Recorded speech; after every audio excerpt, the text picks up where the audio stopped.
a ensinar, nunca imaginava ter um microfone tão bonito como esse no momento de trazer a exposição da palavra. Mas, glória a Deus, ainda não me acostumei, mas, mas vamos caminhando. Meus irmãos, os cultos de sábado à noite, nós temos trabalhado o credo da igreja. Desde o início temos falado, sobre a importância de a igreja ter um credo, de por que ter um credo e a importância de ter um credo. Não apenas estarmos na casa do Senhor como irmãos reunidos, mas sabermos aquilo que nós confessamos, aquilo que nós cremos. E é bom que a igreja, sabendo, possa escutar, possa também, ao ler, ao ouvir, possa, tiver dúvidas, perguntar, conversar sobre. A importância do credo é para que ela possa fixar no nosso coração, que é uma resposta nossa, como igreja, àquilo que nós temos encontrado na palavra de Deus. E desde o início nós temos observado, temos caminhado pelo credo, e vemos assim, desde o início, vimos que a Bíblia é a revelação de Deus, que Deus é o único Deus e é um Deus triuno, autor de toda a criação, que o homem caiu de seu estado original, que Deus interviu para redimir o homem, que a vitória de Jesus é completa, amém, glória a Deus, e hoje nós vamos falar sobre a nossa salvação. Os salvos são filhos de Deus. E para compreendermos isso, temos que ter em mente alguns pontos. Primeiro de tudo, nós temos que admitir que todos os homens pecaram. Todos pecaram e destituídos estão da glória de Deus. Não há um justo sequer. Paulo em Romanos, quando ele expõe sobre salvação, sobre graça, ele deixa isso bem claro. Não há um justo sequer. Todos pecamos. Por mais que nós possamos na nossa caminhada, eu já caminhando para os meus 45, achando que já vi gente bondosa, piedosa, de coração aberto, desprendido em ajudar ao próximo, essa pessoa também é pecadora. E a penalidade para o pecado é uma só. O salário do pecado é a morte. A morte foi destinada desde a queda do homem para o pecado do homem. Nós caímos, Adão caiu e todos nós também caímos, somos pecadores. Não há nada que eu e você façamos para que possamos nos redimir diante do Senhor, para que possamos alcançar algo do Senhor. E é sobre isso que nós vamos conversar essa noite. Porque está posto que todos pecamos, está posto que o salário do pecado é a morte. Mas sábado passado nós vimos que Jesus Cristo é o vencedor. De que maneira ele garantiu isso? Na cruz. Na cruz, foi lá que Jesus morreu para pagar a penalidade pelos nossos pecados. Não foi apenas um fato histórico, não é apenas um acontecimento do nosso Deus, feito homem, veio à terra, morreu e por si só já está encerrado. Não, aquilo foi um sacrifício por mim e por você, para que a penalidade sobre o pecado não fosse imputada em mim e em você. Deus provou o seu amor para conosco, sendo nós ainda pecadores. Ele foi crucificado, nos garantiu a vitória. Essa vitória não é uma vitória terrena. Essa vitória não é algo que eu posso postar em rede social, alguma conquista. Fui promovido, consegui a casa que eu tanto queria, a casa na praia, o carro. Não é essa a vitória, ainda que sejam coisas desejáveis e que, se alcançadas, glória a Deus por isso. Mas a vitória que Ele nos garantiu foi a nossa salvação. Mas não é apenas isso. Para que essa salvação possa ser garantida a mim e a você, tem que haver arrependimento. Na caminhada dessa observação que eu fiz no início, que todos pecaram, que a penalidade do pecado é a morte, que Cristo morreu para pagar por esse pecado, pelos nossos pecados, é necessário arrependimento. É necessário que eu e você abramos nossa boca, nosso coração e confessemos que Jesus Cristo é o Senhor. Não há outra maneira de alcançarmos a salvação e de podermos dizer que somos filhos de Deus. Uma vez que digo que sou filho de Deus, meu coração está completamente arrependido. Todos os meus pecados são perdoados a partir do momento em que peço perdão ao Senhor, mas é com o coração contristado, verdadeiramente arrependido. Ele não fecha os ouvidos para um coração arrependido. A gente lê em Salmos 51 a oração de arrependimento de Davi ao cometer um pecado. Como ele, quebrantado, consegue, com palavras, expressar o seu arrependimento diante de um grave pecado. E aí a gente observa que foi algo terrível que ele fez. Traiu a confiança de um amigo, adulterou, foram, algo que a gente, na nossa conta do ser humano, coloca como um dos piores pecados. E ele, com o coração, depois de ser confrontado com o seu pecado, o profeta Natan foi até ele, o confrontou, ele se arrependeu. E escreveu uma das orações mais lindas que nós podemos fazer como pecadores arrependidos. O Senhor, Ele não se tampa o seu ouvido para quando eu e você nos arrependemos sinceramente, de coração verdadeiramente contristado diante dEle. E foi essa certeza que levou Davi a orar, e nós o conhecemos como homem segundo o coração de Deus. Imagine um pecador igual Davi, poder ter essa alcunha, ser conhecido como um homem segundo o coração de Deus. Fala em João 6,37, fala assim, que todo aquele que o Pai me dá, Jesus falando, todo aquele que o Pai me dá, esse virá a mim. E o que vem a mim, de modo nenhum lançarei fora. Que notícia maravilhosa nós podemos ter ao ler isso.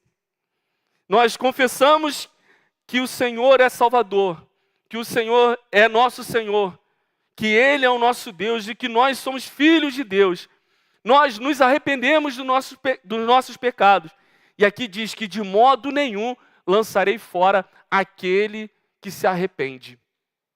Essa verdade, quando vem aos nossos olhos, solta os nossos olhos, nos faz pensar que muitas das vezes na nossa caminhada, que nós fraquejamos, que vem as adversidades da vida, pensamos, o diabo ele tenta falar no nosso coração, na nossa mente, de que você chegou no estágio, você está num ponto de que não, nem Deus vai te escutar. Que você fez algo do qual Deus não pode perdoar, não pode restaurar. E aqui diz que todo aquele que o Pai me dá, esse virá a mim. E o que vem a mim, de modo nenhum lançarei fora. Todo aquele que se arrepende é alcançado. Ele não lança fora. Muitas das vezes, se nós observarmos, quem faz acepção de pessoas somos nós, eu e você. Nós escolhemos a quem vamos anunciar. Nós é que escolhemos quem pode ser alcançado. Nós é que pensamos, para ele eu não vou falar, não vou anunciar, não vou dizer. Mas nessa noite, Jesus fala que todo aquele que o Pai me dá, esse virá a mim. E o que vem a mim, não o lançarei fora. E aqui fica uma observação para nós. Esse cuidado de a quem nós estamos anunciando. Nós estamos escolhendo, estamos fazendo acepção de pessoas ao anunciar esse amor, ao anunciar a salvação, ao anunciar arrependimento. Não cabe a nós dizer quem é ou não é eleito, quem é ou não que vai ser enxertado na igreja, no qual o Senhor um dia irá reinar com seu trono de glória. Não sou eu, não é você. Cabe a nós apenas anunciar a salvação, anunciar o arrependimento, dizer que Jesus disse: vinde a mim todos que estão cansados, abatidos, amargurados, angustiados. Provai do meu jugo. Eu tenho que anunciar essa salvação. Anunciar que Cristo vem e que quando Ele vier, Ele tem uma noiva. E essa noiva, ela pode ter ele ou ela, aquela pessoa no seu trabalho, na sua família, aquele alguém que você já está há algum tempo achando que não tem mais jeito, que não tem mais solução. Esse também pode ser alcançado pela graça de Deus. Somos eleitos pela graça, predestinados a filhos para adoção, como foi louvado aqui mais cedo. Somos co-herdeiros com Cristo. Temos noção disso? Que ao nos arrependermos, nós somos co-herdeiros com Cristo. Fomos eleitos nele. Que alegria, que satisfação é ter essa certeza de que Cristo é o Senhor, que Ele morreu para me salvar. E quando eu me arrependo de coração completamente quebrantado, posso afirmar que sou filho de Deus. Em João 1,12 fala assim: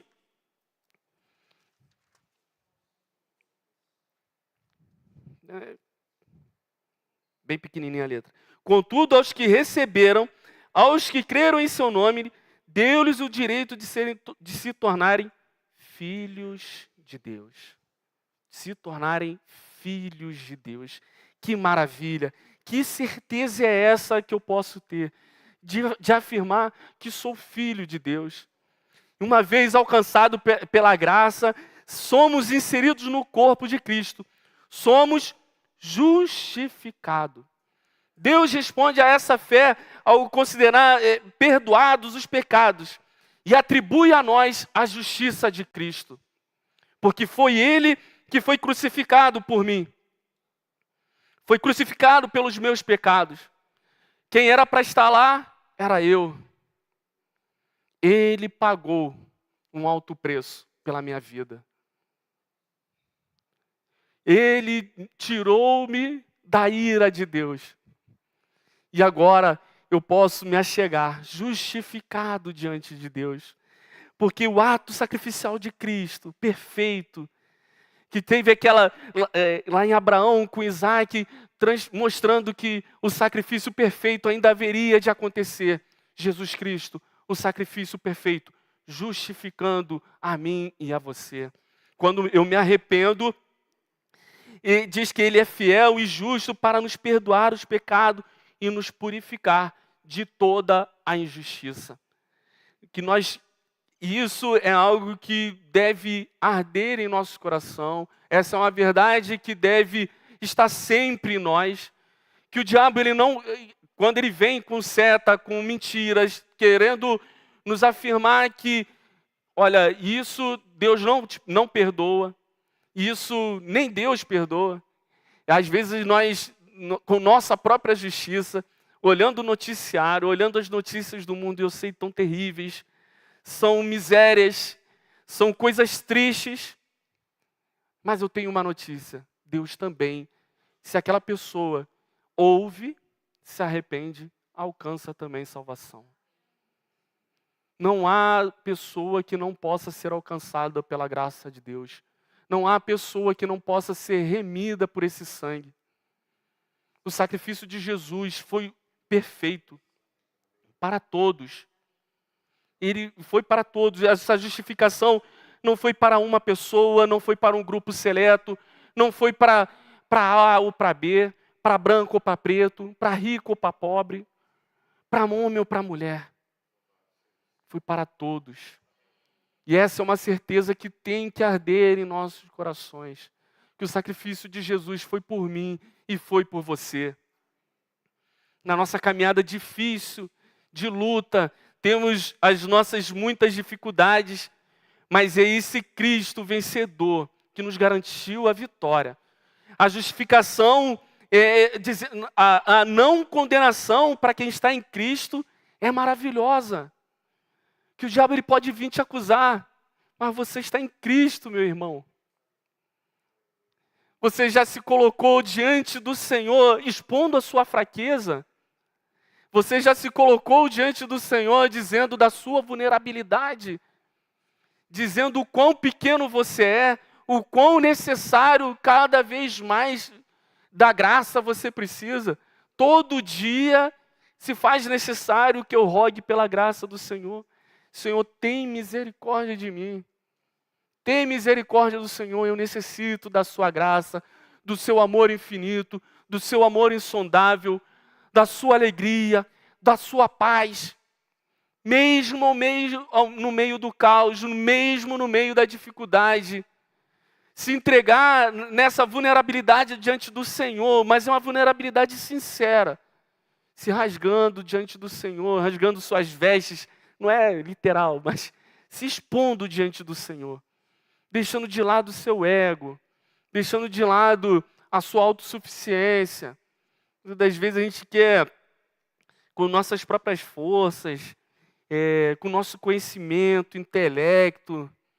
Às vezes nós já passamos por batalhas muito mais difíceis, o Senhor teve misericórdia de nós, nos ajudou, nos impulsionou, nos deu vitória de maneira grandiosa, que quem estava ao nosso redor viu, ficou maravilhado. E aí agora a gente está em algum momento que nem é tão... E o Senhor parece que fez silêncio.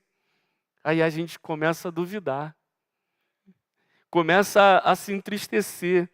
Começa a questionar, será realmente que Cristo está comigo? Será que realmente Cristo ouve a minha oração? Devemos reconhecer que não há condenação para quem está em Cristo Jesus. E Ele nos fortalece sempre. Essa salvação garantida nele. Que podemos dizer que somos filhos de Deus. Podemos ter certeza de que Ele cuida de cada um de nós. Como filhos, Ele cuida de nós como filhos. Podemos afirmar que somos filhos de Deus. Uma vez eu ouvi um pastor falando sobre no Pai Nosso. E ali no Pai Nosso ele tratou pessoas através do Pai Nosso que eram abandonadas pelos pais. E essa certeza de um cuidado desse Pai Celestial, que tem um cuidado para comigo e para com você, já se apresentou lá no início, lá no Éden, quando ele já, na queda do homem, ele já apresentou a solução. E tu pisarás na cabeça. Meus irmãos, ele já cuida de nós antes de nós nascermos. Na barriga da nossa mãe, ele já sabia o seu nome, ele te conhecia, ele já cuidava de você. E ter essa certeza, essa certeza de cuidado do Senhor, essa certeza de que Cristo, que morreu na cruz por mim, justifica os meus pecados. Eu não sei o que você fez, ou o que o mundo já te acusou, o que o mundo te condenou, mas saiba que nesta noite, Jesus está te falando, Deus está te falando, que não há condenação para quem está em Cristo Jesus. E uma vez justificado, não quer dizer que eu posso, tranquilo, já estou justificado.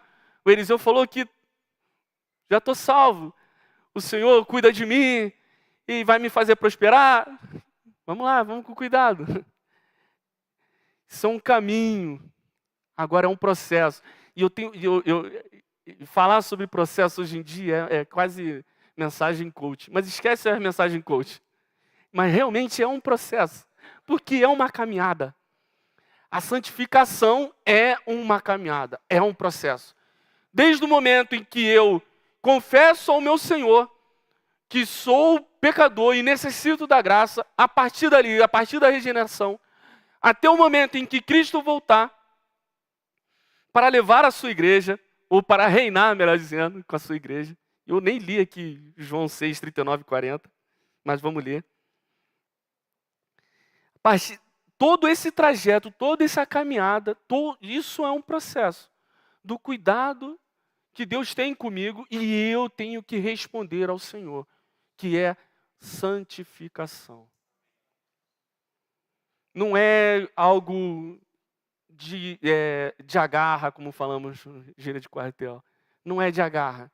Não é dizer que eu aceitei Jesus, estou arrependido e posso viver a minha vida da maneira que eu quero. É um processo. A caminhada com Cristo não é uma caminhada tranquila, não é uma caminhada fácil. Mas eu tenho para mim que Cristo, quando Ele veio, não para mim, eu tenho essa certeza. E Cristo veio para mostrar para mim e para você que é possível. E Ele mostrou como. É intimidade com Deus, é oração, é conhecimento, é estudando a palavra, é relacionamento com o meu irmão, é vivendo em comunhão, é vivendo a santidade, é uma vivência diária, é um processo diário, é viver a cada dia diante do Senhor como se fosse o dia que Cristo vai voltar. É a certeza de que um dia Ele vai voltar. E quando é? Hoje. Então eu vivo como se hoje Ele fosse voltar. Não adianta eu viver a vida caminhando, Ele vai voltar. E quando? Algumas pessoas já fizeram prognósticos, já anotaram lá, fizeram um cálculo aritmético, matemático, né? E chegaram nas datas, aí não veio. A certeza que eu tenho que ter, que a volta de Jesus é iminente. E com essa certeza eu vivo uma vida de santidade diante do meu Senhor. Procuro a cada dia mostrar ao meu Senhor que há alegria em meu ser em viver para Ele. Essa é a liberdade em Cristo. Para o mundo, para quem está lá fora, quem está perdido, a impressão que eles têm é que nós vivemos dentro de caixas, presos, dentro de dogmas, doutrinas, que somos oprimidos, que somos fustigados a todo momento a não fazer isso, a um conjunto de regras. Mas a vida diante do Senhor de santidade é mostrar que é uma alegria viver para o Senhor. Viver em santidade. Não é algo pesado. Não é um fardo. Não é fardo. Não é fustigante. Viver a vida de santidade. É difícil, não estou falando aqui que é. Mas o Senhor nos dá graça. O Senhor tem misericórdia de nós. Nos ajuda. Nos estende a mão. O barco balançando. E a gente achando que vai virar e Ele está lá conosco. Ele é a nossa segurança. Ele é a nossa salvação. Ele é quem cuida de nós. O cristão é liberto do pecado. Morto para o pecado. Mas vivo para Deus em Cristo. Pois o pecado não nos domina mais. Ter essa certeza é maravilhoso. E temos que nos guiar com isso.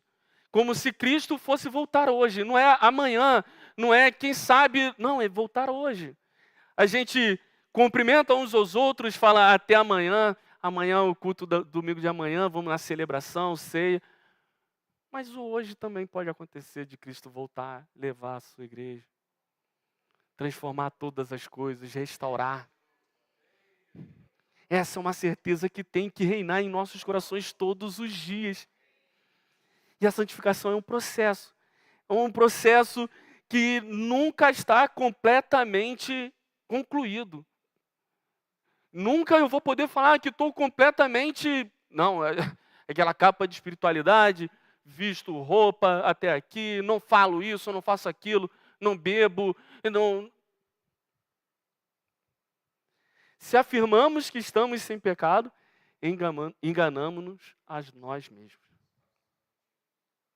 Fazemos-nos mentiroso.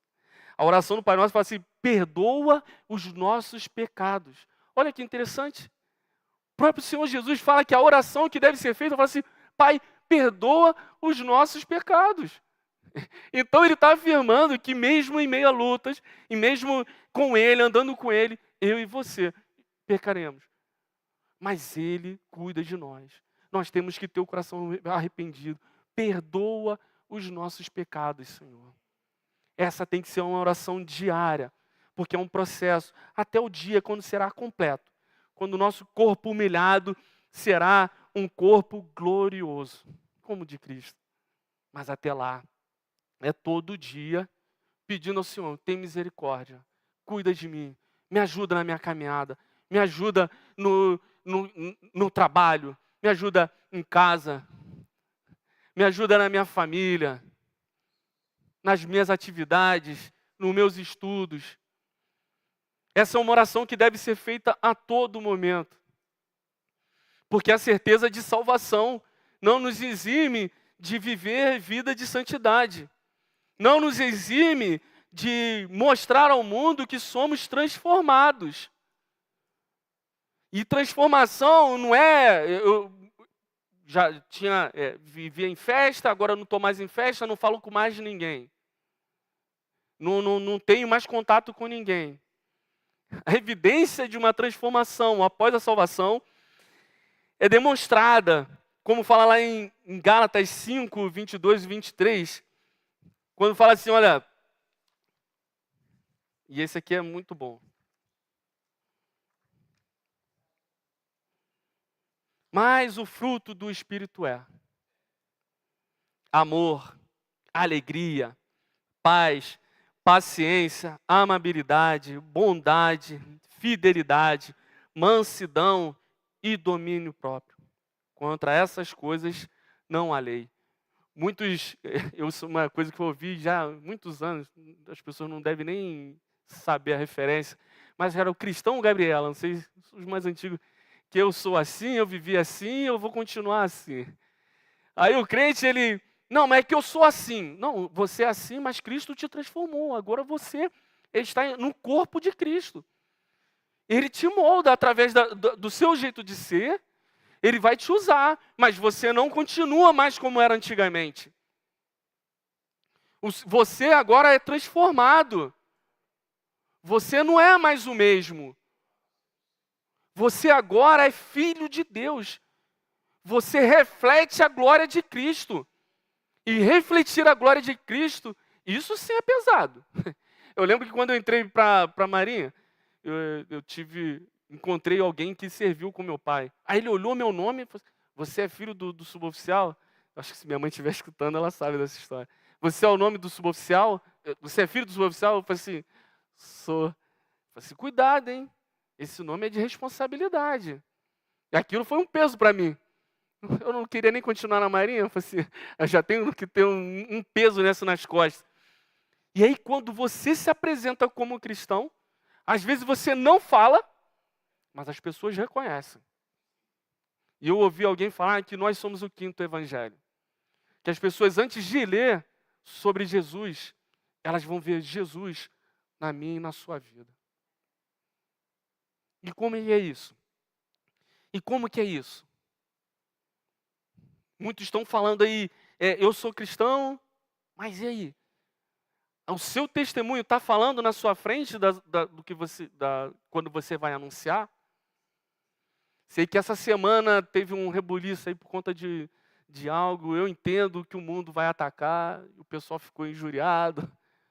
Mas eu fico me perguntando se a minha preocupação é realmente se o mundo me vê como alguém que é um filho de Deus. Porque ter um clubinho ou fazer parte de um grupo social, não foi para isso que Jesus nos chamou. Não foi para defender uma camisa, não foi para defender um partido, não foi para defender um clube, não foi para defender padrões de moralidade. Ele nos salvou, nos resgatou e nos incumbiu de algo. quando ascendeu, pregar o evangelho a toda criatura. E eu anuncio. E quando eu estou inserido na sociedade, eu sou o reino de Deus aqui na terra, anunciando. E como é a minha vida de testemunho? Eu sou transformado, sou salvo. E como é isso? Como é que as pessoas veem isso? Isso deveria causar um impacto muito grande na minha e na sua vida ao perceber isso. Ao falar, sou cristão, sou servo do Senhor. Que servo? Qual Senhor? Para tomar cuidado, assim, ó, Jesus eu conheço, Paulo eu conheço, mas você, não sei quem é não. Muitos podem estar gritando, dizendo, com a boca, falando que são, mas naquele dia o Senhor fala assim, apartai-vos de mim que não vos conheço. Ah, mas no seu nome eu curei, eu anunciei, apartai-vos de mim que não vos conheço. Salvação implica em mudança de vida, é um processo, mas também transformação, mudança de vida. Fui alcançado por esse Cristo e Ele exige algo de nós. E essa exigência não é algo pesado. Viver vida de santidade diante dEle, de busca, de relacionamento. O Espírito Santo nos capacita a todos os dias, mas temos que buscar, que orar, que conhecer. Como eu tenho um relacionamento com alguém que eu não conheço? Como posso dizer que sou servo, que sou filho, se não tenho um relacionamento, se eu não conheço, se não me debruço sobre a palavra? Sou filho de Deus, mas não conheço a palavra de Deus. Não oro, não busco, não falo com o Senhor, não coloco diante dele as minhas causas, não coloco diante dele as minhas angústias, vivo minha vida como se... Mas sou cristão. É um clube. Eu boto uma camisa, uma cruz, unidos de Jesus. Mas essa vida, esse processo de santificação, de transformação, de obedecer a palavra, de ver relacionamento com o Senhor, de estar com o Senhor, de a cada dia buscando o Senhor, para que possamos até chegar perfeitos naquele dia, que naquele dia seremos perfeitos. Mas não antes disso. Então, temos que ter relacionamento com o Senhor. 1 João 2, do 1 ao 6. Essa Bíblia bonita aqui é da minha filha, tá, gente? A minha não é rabiscada, dela é toda... Eu não consigo. 1 João 2, do 1 ao 6.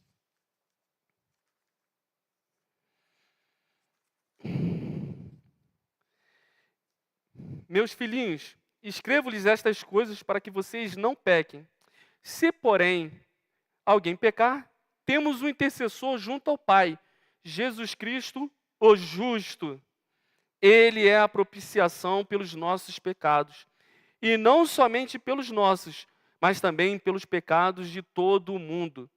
Sabemos que o conhecemos se obedecemos aos seus mandamentos. Aquele que diz, eu o conheço, mas não obedece aos seus mandamentos, é mentiroso. E a verdade não está nele. Mas se alguém obedece a sua palavra, nele verdadeiramente o amor de Deus está aperfeiçoado. Desta forma, sabemos que estamos nele. Aquele que afirma que permanece nele deve andar como ele andou. Deve andar como ele andou. Então, em Tiago 1, 22, fala que a gente tem que ser praticante. Relacionamento. E fala, olha só, mas se alguém obedece a sua palavra, nele verdadeiramente o amor de Deus está aperfeiçoado. No versículo 4 fala assim, olha, eu o conheço, mas não obedece aos seus mandamentos, é mentiroso. A verdade não está nele. É um carioca ali. A verdade não está nele. E isso é uma certeza que nós temos que ter. Que não é apenas vir à igreja, comunhar com os irmãos e, por si só, passar. Quando Jesus vier reinar, transformar todas as coisas. Não, não é apenas isso. É relacionamento. Relacionamento de pai com filho. E ele nos dá a liberdade. Foi quando Jesus deu o último suspiro, o véu se rasgou de cima a baixo. Passamos a ter liberdade de falar com o Senhor. Podemos chegar a Ele e dizer, Pai, perdoa os meus pecados, me ajuda. Preciso da sua mão poderosa de força para me guiar, para me levar, para me conduzir até aquele grande dia. Não podemos nunca achar que podemos por nós mesmos, com as nossas forças. Porque em algum momento eu já li a Bíblia e já li a Bíblia toda uma vez e já conheço. Não, que eu vou lá naquele culto. Não, não é apenas isso. Vida de relacionamento, oração, conhecimento da palavra, estudo da palavra. É você, no seu momento de devocional, entra no seu quarto, no secreto. Conhecer ao Senhor é ter intimidade com Ele. Conhecer ao Senhor é ter intimidade com Ele e servirmos ao Senhor com todo o nosso ser. E essa transformação, ela vai fora. Aparece, isso. Obrigado. Quando Jesus esteve aqui na terra, Ele não se restringiu. Ele falou assim, olha, não precisa de médicos sãos. Os fariseus estavam se achavam os perfeitos. Então, se vocês são perfeitos, deixa eu falar com quem está miserável. A prostituta, o leproso, o doente, o cego, o aleijado. Deixa eu falar com eles. O cobrador de impostos.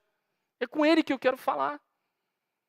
E é interessante que dos 10 leprosos, que um apenas voltou para agradecer. É leproso? É. Aleijado. É leproso ou aleijado? Leproso, desculpa. Um voltou para agradecer. E aí a gente fala assim, mas só um foi grato, não sei o quê. Mas Jesus tinha plena ciência de que 9 não iriam voltar para agradecer. E ainda assim, ele estendeu a mão de misericórdia. E aqui fica o ponto do detalhe para nós. Nós não podemos escolher a quem vamos anunciar a graça do Senhor. Nós não devemos. Quando eu falo assim, olha, como podemos ser, em Tiago 2, se alguém disser que tem fé, mas não tiver obras, e não é só obras de caridade, é sobre anunciar. Se você não anuncia, se você não estende a mão ao necessitado, tanto de necessitado financeiramente, ou necessitado de ouvir a palavra, de alma angustiada, se você não atende, se você não estende a sua mão, porque, aquele ali eu conheço, aquilo ali é um atribulado, aquele ali não vale a pena. Não sou eu e não é você.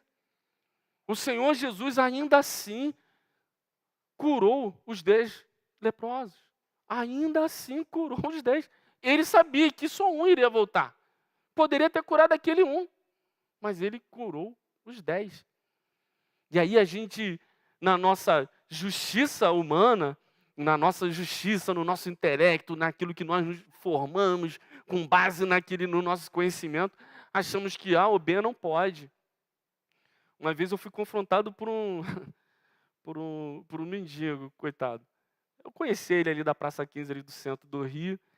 Eu sabia dele, conhecia ele. E um dia eu saindo com um casaco, Pô, eu gostava muito do casaco. E aí, eu falei assim, eu não vou dar o casaco pro moço. Ele falou assim, me dá seu casaco. Eu me neguei. Eu me arrependo até hoje só de lembrar. Só que ele me quebrou. Ele falou assim, pô, você tá indo para casa na sua cama quentinha, eu vou ficar no relento, vou ficar no frio. Aí eu peguei meu casaco e dei a ele. Mas eu não deveria nem ter pestanejado. Ah, Eliseu, você deu o casaco. Mas era para eu ter dado o casaco no momento que ele pediu. E isso fala muito sobre como nós tratamos quem está ao nosso redor. Dizemos que somos salvos, que fomos alcançados. Diz Paulo que ele era o pior dos pecadores e ele não deixava de anunciar. E nós nos sentimos especiais demais. Porque Deus nos alcançou, teve misericórdia de nós e nós não falamos para todo mundo. Só quero te lembrar que você foi alcançado por graça e misericórdia, que nem você merecia. E ele te alcançou.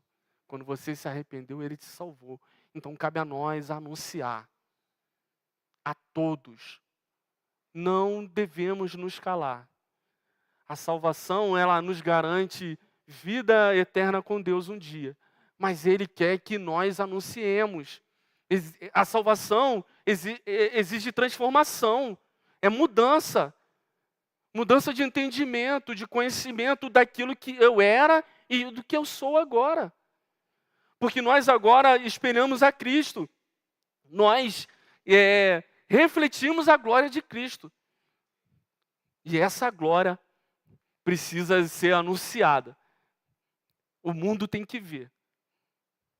O mundo tem que enxergar Cristo em mim e em você. E não é porque eu falo todo dia para ele, não. É porque, além de falar, a minha vida testemunha isso. Com a minha palavra e com as minhas atitudes. Somos Atos 29, mas somos o 5º evangelho. Anunciando esse Jesus Cristo. Anunciando que ele vem. E que um dia vai levar a sua igreja. Restaurar todas as coisas. E essa certeza de salvação é algo que nos alegra, que traz uma alegria profunda no nosso coração. Ter a certeza de que Cristo nos alcançou, sendo nós ainda pecadores. E Ele nos mudou, nos transformou, nos prepara para um dia estarmos no reino de glória com Ele. Amém? Aleluia. Amém.